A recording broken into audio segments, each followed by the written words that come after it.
Hi, good morning, everybody. Welcome to this ethics panel.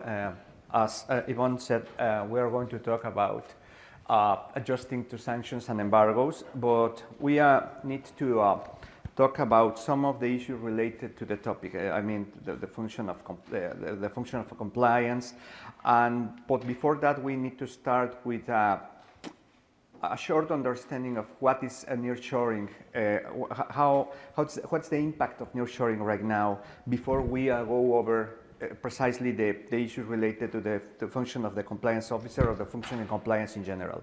But before that, I wish to introduce the members of our panel. First of all, we have Ricardo Phillips. Ricardo is an economist with studies at the Universidad Iberoamericana in Mexico City, Universidad Metropolitana in Mexico City, and a master's in international economics at the University of Essex, and with the title of specialist on environmental economics at the UNAM. He has more than 25 years of experience in trade remedies, dumpings, subsidized safeguards.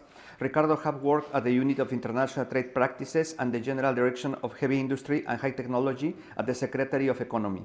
He also worked at the Secretary of Treasury of the Mexican Government, Mexican Bankers Association, the Executive Council of Global Enterprises at the Mexican Institute of Industrial Property.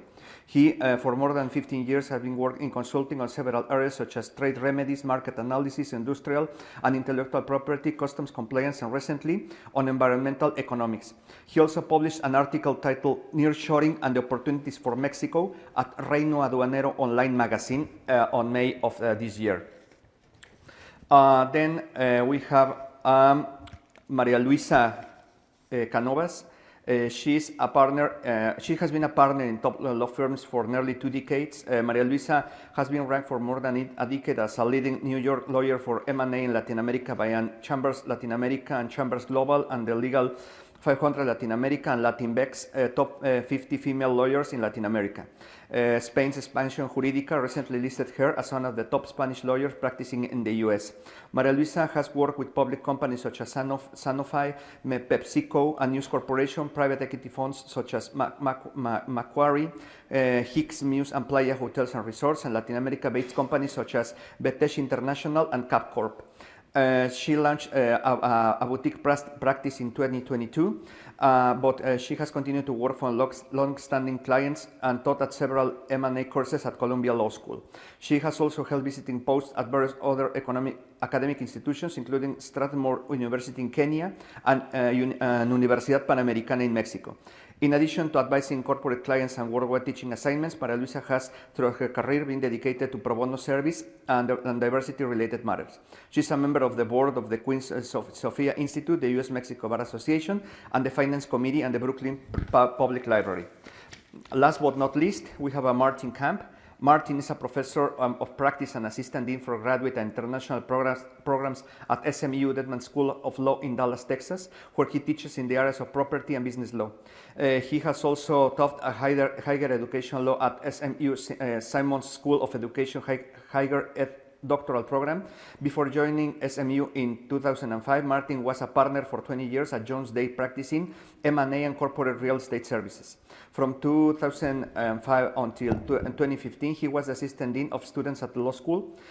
While a practicing attorney, he taught real estate transactions and land use law as an adjunct professor at both the University of Texas Law School and SMU. A 1979 graduate at SMU Dedman School of Law, he has spoken and written extensively for CLE programs in areas of real estate, land use, and ethics. He is the author of the Law Firm Associate Guide to Connecting with Colleagues, published by the Law Practice Management section of the ABA, and the children's book, Why Alligators Don't Have Wings. So, please, Ricardo will start with our presentation. Hi, morning. Well, I'm going to talk about economic effects of nearshoring. Well, basically, nearshoring is causing an increase in trade between Mexico and the U.S. And especially the effects are very are a little difficult to find.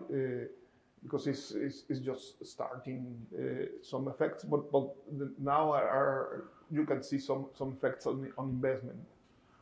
Investment, especially in Mexico, investment in non-residential real estate, especially in northern or border states in Mexico and central Mexico, Bajío region, and which are the states more related to more that are investing much more on nearshoring. But now, the investments investment in nearshoring are not very clear, but in non-residential real estate you can see some advance. Also, of course, it's an opportunity to create more jobs in both sides of the border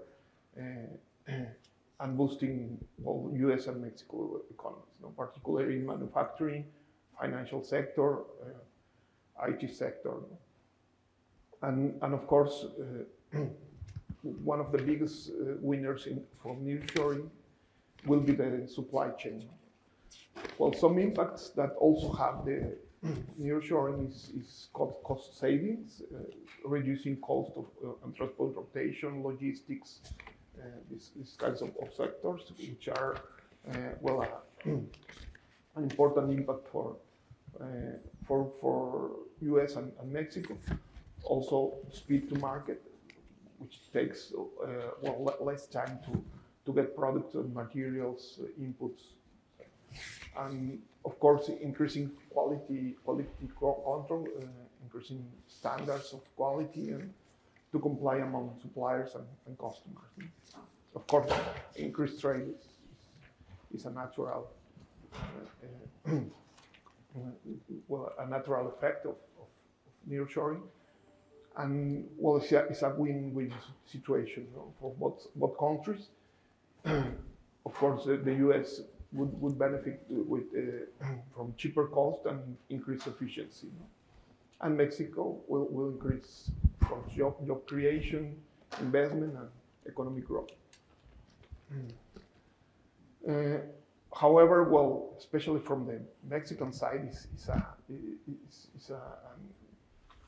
there are some work to do, like, for example, rule of law and regulatory simplicity, which are still some obstacles to boost investment. Rule of law is very important for companies, and it's important it's an important point of to boost investment. Clean energy is also an important issue, because for compliance, some firms require clean sources of energy. Some companies require even at least 60% of production for process that should come from clean and sustainable energy. An example is Ford, the General Motors, that wanted to increase investment in their plants in Mexico, but they require specifically clean energy to make those investments. And of course, enforce infrastructure and connectivity to improve opportunities for nearshoring. So this is an important point, because current government wants to develop southern states, but they don't have infrastructure. So it's like an important issue to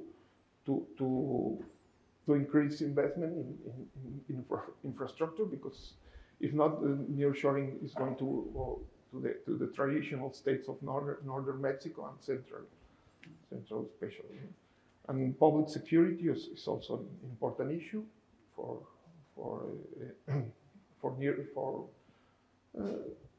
to have a positive environment for investment, and of course improve education and develop human capital, to to develop competence that companies are demanding to relocate in Mexico.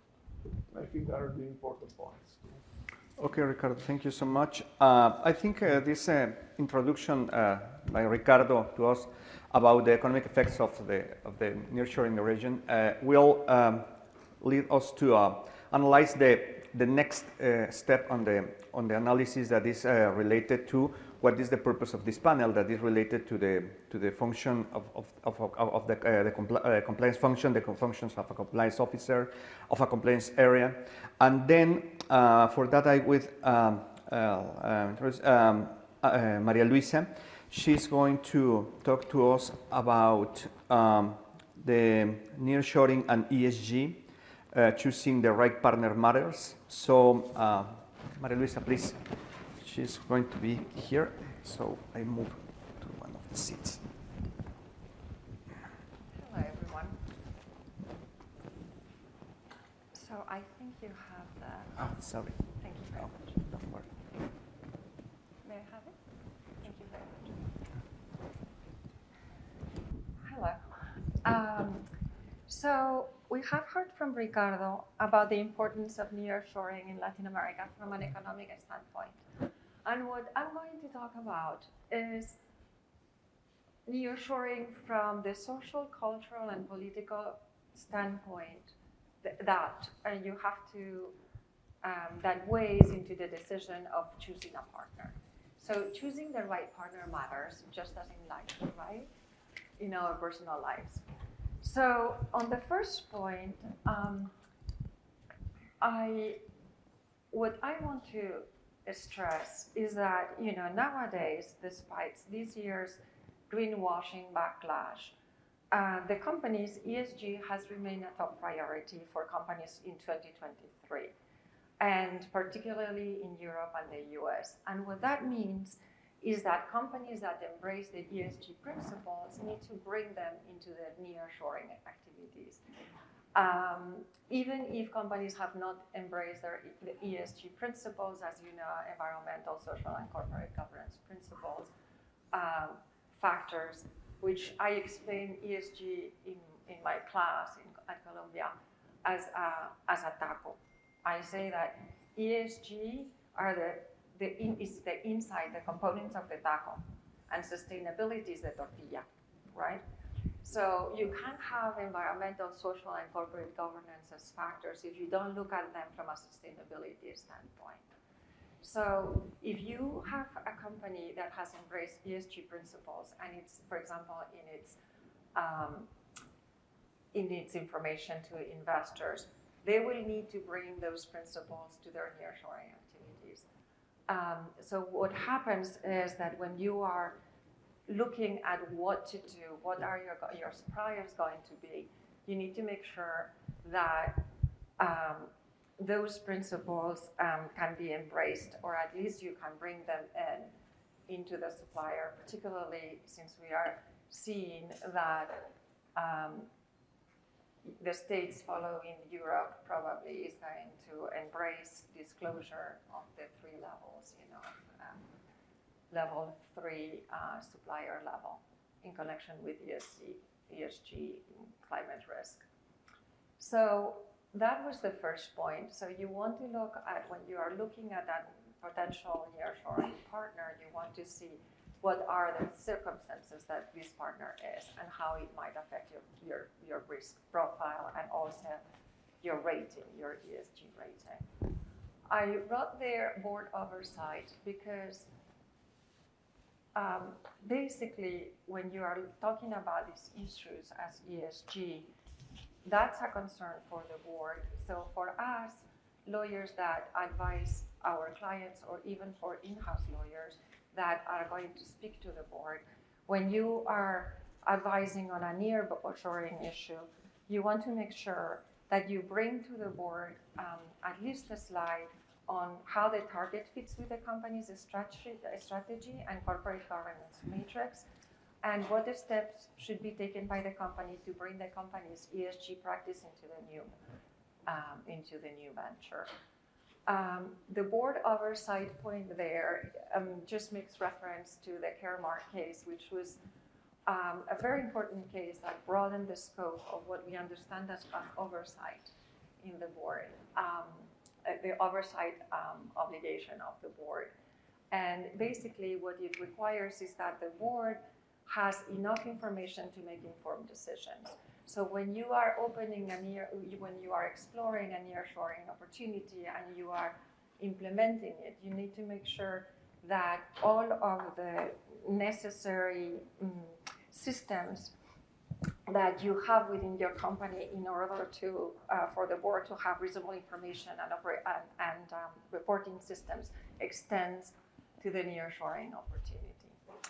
So one of the things that the board would be very interested in would be,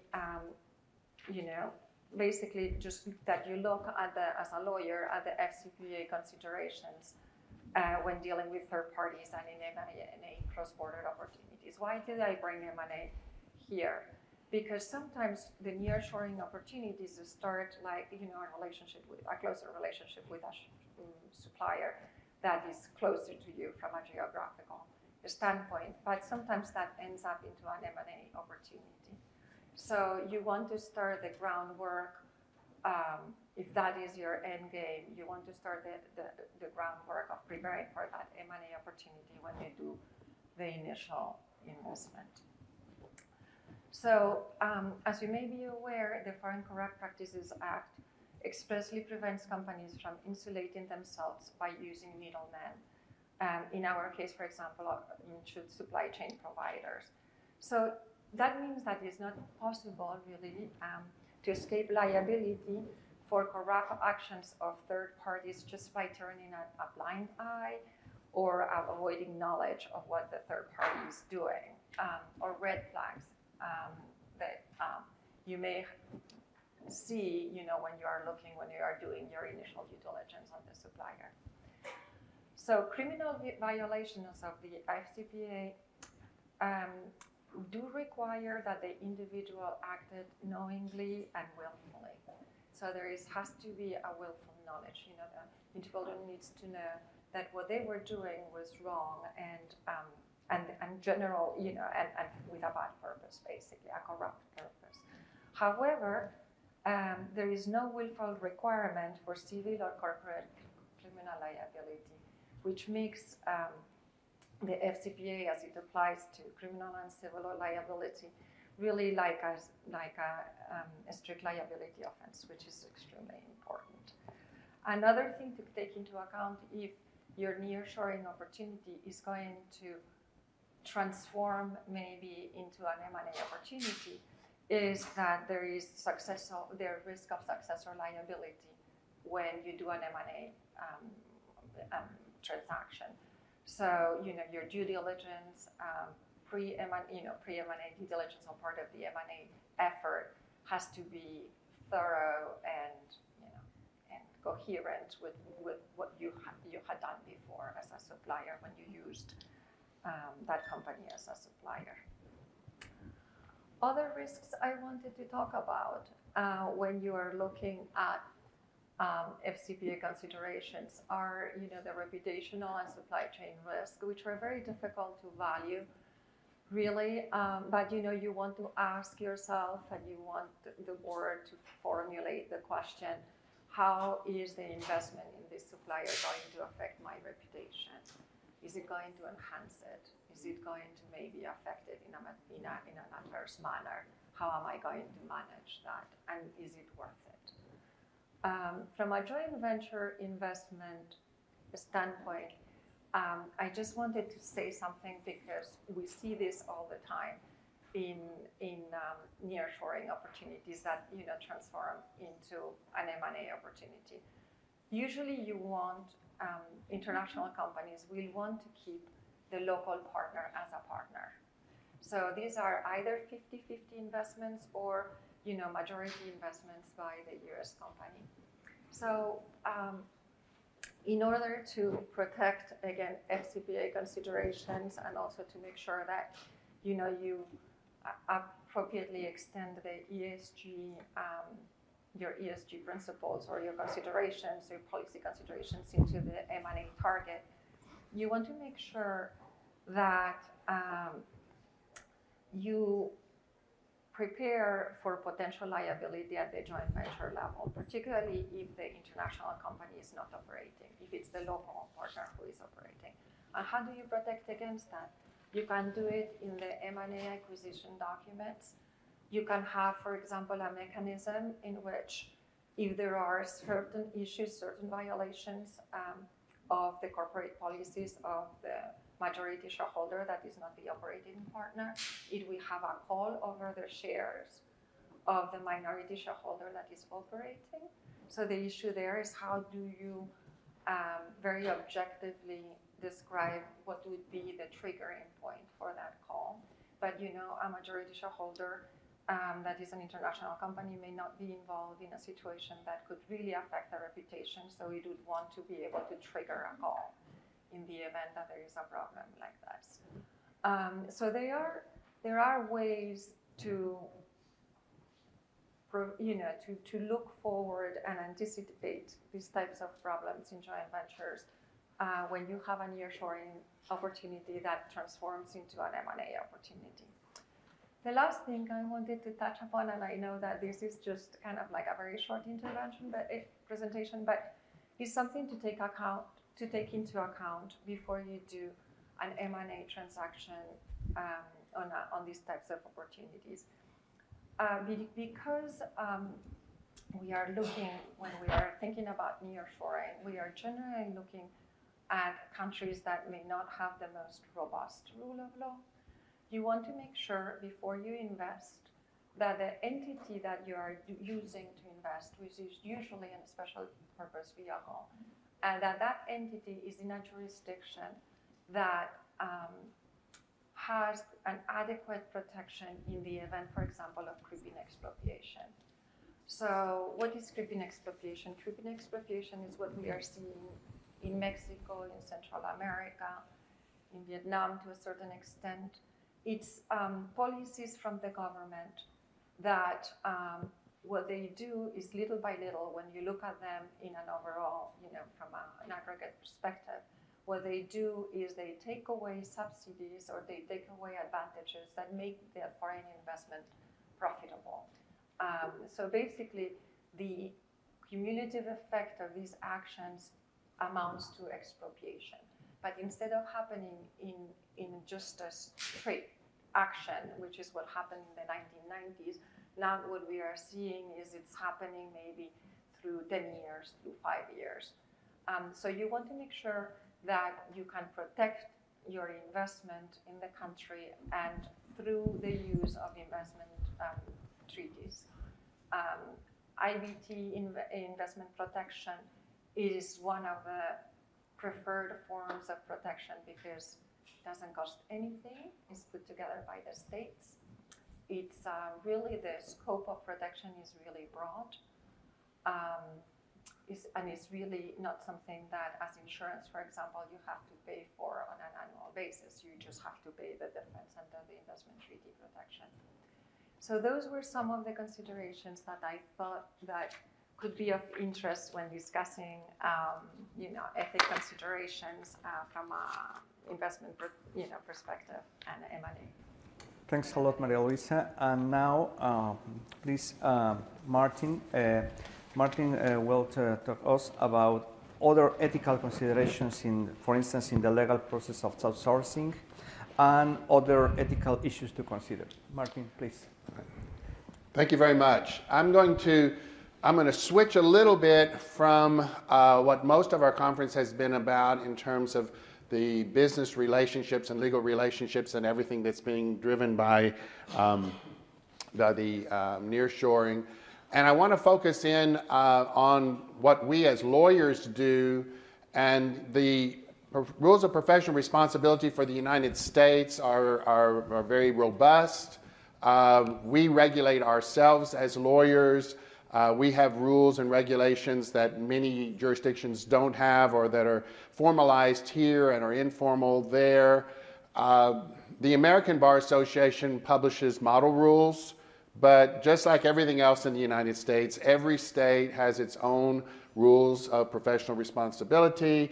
And while they are often very, very similar to, and they model themselves on the American Bar Association, you have to be sure as a lawyer practicing in whichever jurisdictions you're practicing in that you're not only aware of that jurisdiction's rules, but that you're actually complying with them. And so what I was interested about when I was thinking about ethical issues here was going back and looking at a phenomenon that really accelerated during COVID and is also going to continue to accelerate, and I think AI is going to make it even a bigger phenomenon, and that is outsourcing of legal services. And I think what's interesting about that is sometimes we get confused about the concept of outsourcing versus offshoring. And when outsourcing of legal services came about initially, I think people in their mind thought this is IT people doing patent processing in India. But the reality is that anytime you outsource legal services or the non-legal services of your law firm, and we do that for lots of reasons, right? We do it for the economics, we do it for the ability to do things that we don't have the internal resources to do. There's all these sorts of things, but anytime you do that, whether it's something as simple as sending things to a local copy service, or hiring somebody to manage your data processing, or your cloud servers that keep all the data rooms that you have and all the client files and all these, when you have someone that you hire to maintain your computer systems, when you ask some third-party vendor to do some 50-state survey or to look at the legal issues in places where your clients might want to do business. Anytime we're doing these sorts of things, we have to remember that as lawyers, we still have a whole host of legal obligations to our clients that we have to comply with. So I look at that under the concepts of competence, responsibility and supervision, confidentiality, preservation of client confidences, transparency with your clients, discussing with your clients these third-party relationships that you have, being constantly aware of the potential for conflicts of interest, being concerned about whether there's an unauthorized practice of law issue that comes up. And it's not like the bar associations have been quiet about this. It's 15 or so years ago, the American Bar Association, the Kentucky Bar Association, the Florida Bar Association, all of them adopted legal opinions or model opinions that basically authorized the law firms to start doing this outsourcing. But when we do that, we have to take into consideration the various rules that we have to comply with when we do that. So the American Bar Association says a lawyer may outsource legal or non-legal support services provided the lawyer remains ultimately responsible for rendering competent legal services to the client. And that's our first obligation. You can't take on matters or perform matters if you're not competent to do that. So in complying with this rule, the lawyer who engages lawyers or non-lawyers to provide outsourced legal or non-legal services then has to comply with, in the model rules, it's 5.1 and 5.3. But basically that means you have to then make the reasonable efforts to be sure that the people and the entities that you are outsourcing these responsibilities to are also going to be competent and supervised. So if you think about it, when we hire an associate, we have the responsibility to train the associate. Ultimately, it's no defense to say the associate made the mistake. Well, you have to take that same mindset when you outsource any of these legal services. You can't just sign a vendor agreement and then take a product. You have to really be thinking about how do we vet those vendors, those people that we use? We have to look, as Maria Luisa said, about the background of those, the due diligence that you need to have. You know, when I teach at SMU, I always tell my students, what is the first place a good lawyer goes to determine the rights to parties to an agreement? The answer is the agreement, right? Because the agreement represents private law, which is enforceable as long as it doesn't violate public policy or public law. And so what we have to be thinking about is vendors come in, they have contracts, there's different ways, and we have to be remembering that when we sign those agreements, that's our private contract, that's our private law. So we need to be doing both the due diligence on the parties that we work with, and we have to be making sure that in those documents, the people understand their duties to help us comply with our duties, which involve maintaining the confidences, making sure that that information is not otherwise available to other people. And I think it's going to get even more complicated. I'm not an AI expert, but just the way AI learns by gathering all the information, the documents from the transactions that they work on, we've got to be thinking in terms of, is our third-party outsource company going to be using AI to do some research that's then going to take into consideration maybe some confidential information that then is somehow in that milieu, if you will. So it's important. I mean, if you look at the statistics, you'll see more and more firms are doing this. Why do we do it also? Well, with the nearshoring in Mexico, American law firms may not have the internal resources because of the language differences. So you may think, well, I can outsource portions of this. Maybe it's the data room, maybe it's the due diligence, and I'm going to be able to then do some transactions as a smaller firm or as a firm that doesn't have those internal resources that I might not otherwise be able to do. And so that's going to be pushing, as we see more business between the United States and Mexico, that's going to be pushing firms who want to be competitive. Some of the biggest law firms have internal relationships, and they have staffs, they have offices in Mexico, but a lot of firms don't, and yet they may have relationships with entities that are going to be involved in nearshoring, that are going to be involved in developments along the border. And so the logical thing is, well, you can just say, I'm going to go hire a Mexican law firm, but even if you have that partnership relationship, you have to be looking at who's doing which of the duties that are involved in all of this, and how are those duties being done?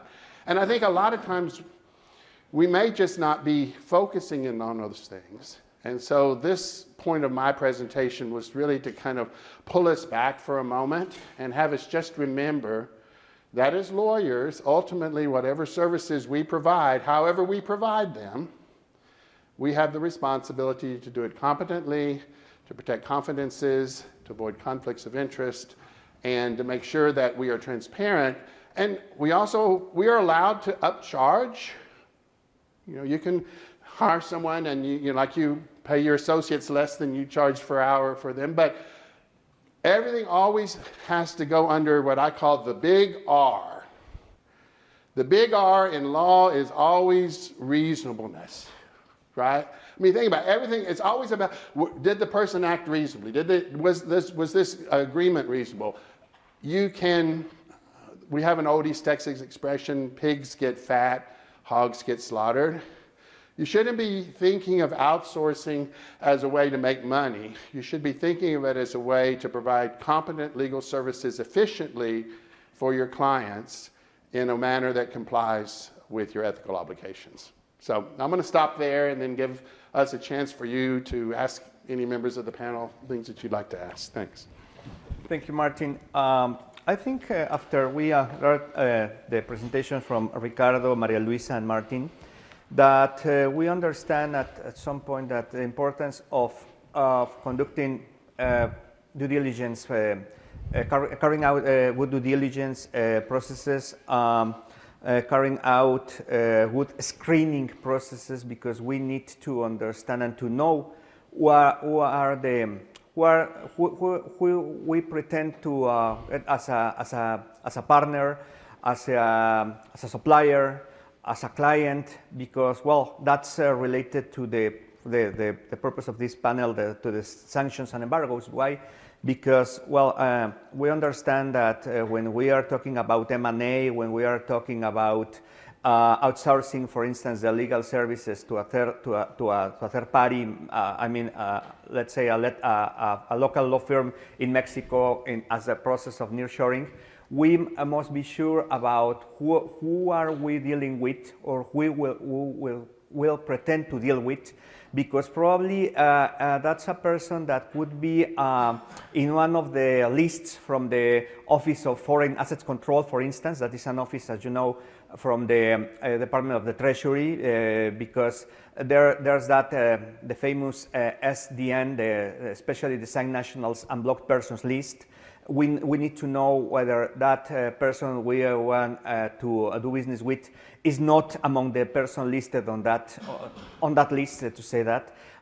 Or maybe, as Maria Luisa said, very, very important, because probably we at some point we can focus only on regulations and laws related to prevent corruption, to prevent money laundering, and other phases of the nearshoring process.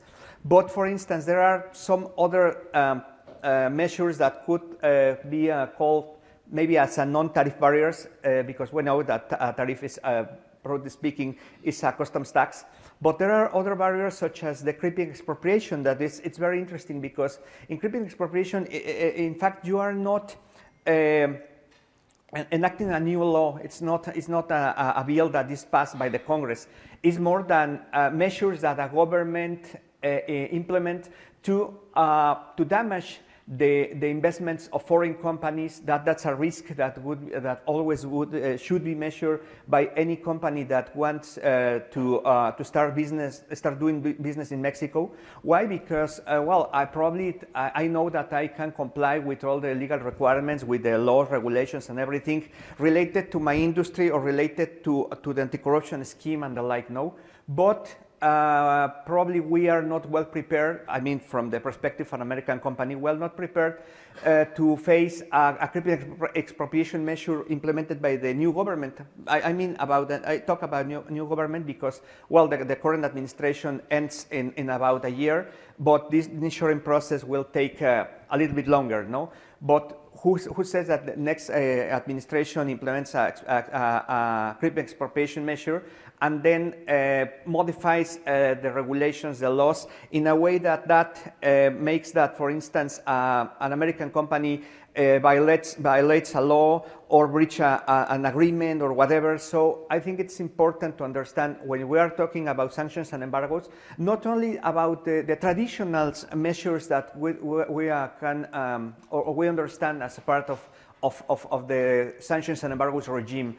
I mean, it's not only talk about tariffs, quotas, but also this that could be classified as non-tariff barriers, such as the creeping expropriation. And even we need that, for instance, the American companies, now that we move forward to start doing business in Mexico, be aware also about the regulations, because and for that, I understand the importance of the point that Martin talked to us about getting the good advice from the local law firms in Mexico that are familiar with not only with the industry to which, for instance, the client is involved, but also to the regulations that are inherent to the process or the production process that company, that plant will implement in Mexico. For instance, there's a very, very important regulation that is the Federal Environmental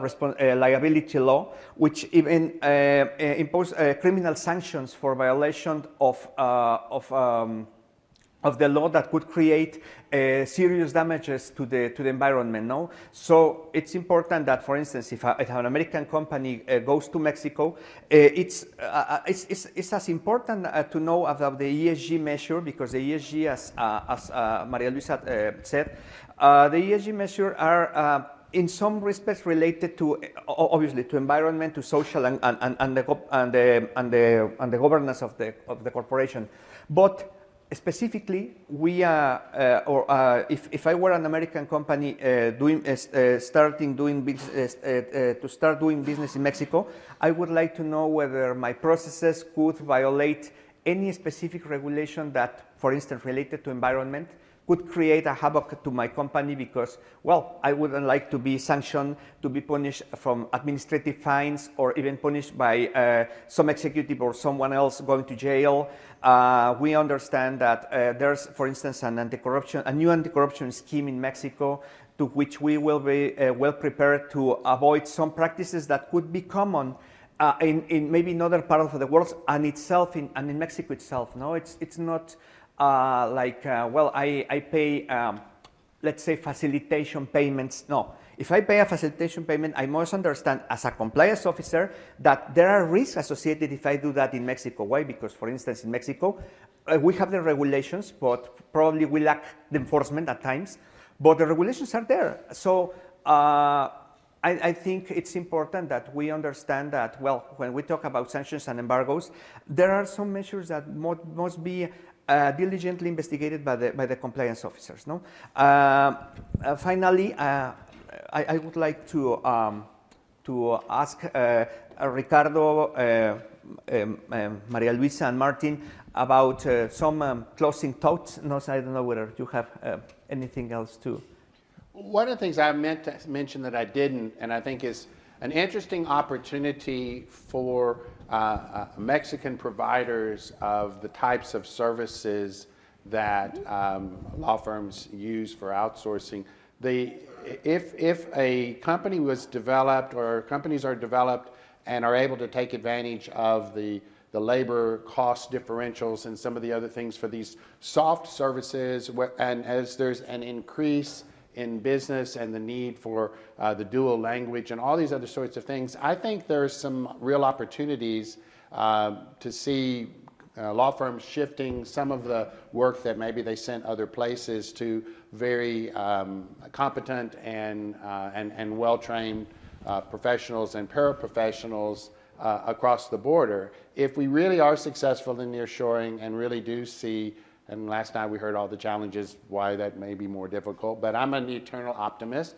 I think there's some entrepreneurial opportunities for law firms and other entities in Mexico to be thinking in terms of how do we not just be the recipient of a referral or working jointly with a law firm, but how do we be proactive and market ourselves as a place to go to help U.S. law firms who have clients or that are either U.S. or foreign clients that are wanting to move into Mexico and see us as providing many more services than just access to local knowledge of Mexican law. Thank you, Martin. We're short. We're running low on time, so we're open space for questions. If somebody have a question, a comment about this presentation, about the panel, please, Josh. Hi. Thank you guys very much. I have a couple of questions. It kind of boils down to a do we practice what we preach question, or a set of questions. We know that lawyers are paragons of virtue. That's why we're all lawyers. Highly ethical. That's why there are no jokes about us in any culture.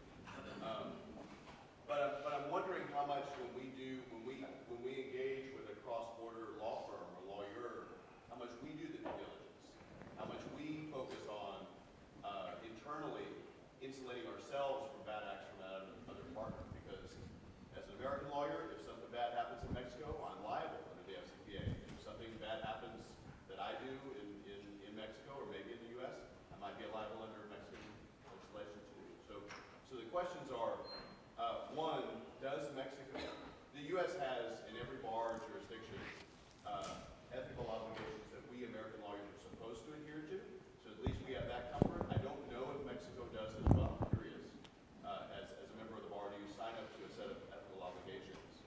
And then two, more importantly, how do we do due diligence that's not just an engagement letter or a handshake with our counterparty across the border that's providing legal services? How do you guys do it?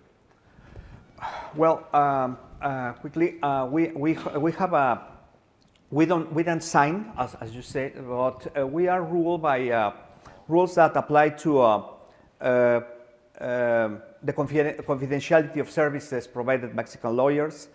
There are some efforts, but not as a regulation, but private efforts to try to that the Mexican attorneys, Mexican lawyers comply with ethical measures and everything, but not exactly as it is regulated here in the United States. No, it's not like you pass an exam and you, as a part of your bar, you become a bar member. But there are some rules that regulate some less the ethical profession and specifically the confidentiality of the legal services in Mexico. No, that's the first point. And the second one, well, I think it's something that probably every law firm, probably if they have a compliance section or so, they must design a due diligence process that could give to the, let's say, to the American law firm enough information about who are the members of the Mexican law firm that will be their partners or some supporters in the performance of the legal duties in Mexico. No, probably it's difficult to think at this point about a specific measure or specific process to carry out that due diligence process regarding law firms in Mexico, in both sides of the border. But I think it's a good point, and I think that it's something that in the process of the nearshoring we need to work more on how to design a good due diligence process to select who's going to be our partner in Mexico to manage the issues that as a law firm I'm still responsible for, no? In terms of being liable, in terms of the CPA and the like, you know. So I don't know whether we ask your question, no? One more. So just adding on that, from the U.S. perspective, I'm a New York lawyer, and so what I have seen firms do, and I did when I was a partner at my law firms, is that U.S. law firms usually work with local counsel that is already vetted by the law firms. So it's people that has been working, it's people and firms, but usually, I'm saying intentionally people, we look at lawyers. So you work generally with specific partners at law firms that you feel comfortable because they have worked with other partners of your law firm. And when we complete work with them, we fill in description of the type of work that we did with the firm, the local firm. It could be a Latin American firm, but it could be from anywhere in the world. The type of law firm, who worked on it, who were the members of the team. You basically write an evaluation form. So I think that there is an institutional knowledge. In some firms it's better than in others, but that I think is very valuable to have that institutional knowledge about who to work with when you have a transaction in another jurisdiction. And in addition to that, whenever I was working for a deal, I would also visit our kind of preferred firms in whichever country I was, even if I was not working with them in the deal. So you'd stay at one day, for example, and just have lunch or something, but then also go to their firm and talk to some of the associates or give a lecture or, So the idea is that you work with people that you trust and you have a certain level of relationship with that you have been building in. Okay. I would just say one other thing, and I don't think law firms do this enough because we are so comfortable with, as Maria Luisa says, relationships and handshakes and all those sorts of things. It's not difficult. I'm a big believer that if it's in writing, it's defensible, understandable, and explainable. So it's not difficult to come up with a one-page explanation of the primary ethical responsibilities that American lawyers have with regard to conflicts of interest, confidentiality, data, all those sorts of things, so that if you don't have an existing relationship, or when you have a relationship and when you do your engagement for whatever the service is, whether it's full legal services or it's something, that you can attach to that engagement agreement or that contract these are the ethical responsibilities that we have, and we need you to understand that as we work together, if there's ever an issue with your ability to help us comply with these, that we need to know about that. In other words, that way you educate people that may just not be aware of those sorts of things, and then maybe they start thinking, oh, you know, we really are representing somebody in the same transaction on the other side, and we really shouldn't be providing both of those services. And it sounds simple, but sometimes it's just a reminder. Thank you, Martin. Yes, I think we have to finish because thank you so much for your participation, Thanks you all for being here, and well, thank you to the panel, thank you to the USMBA for the opportunity to participate this year, and thank you so much. Have a great day.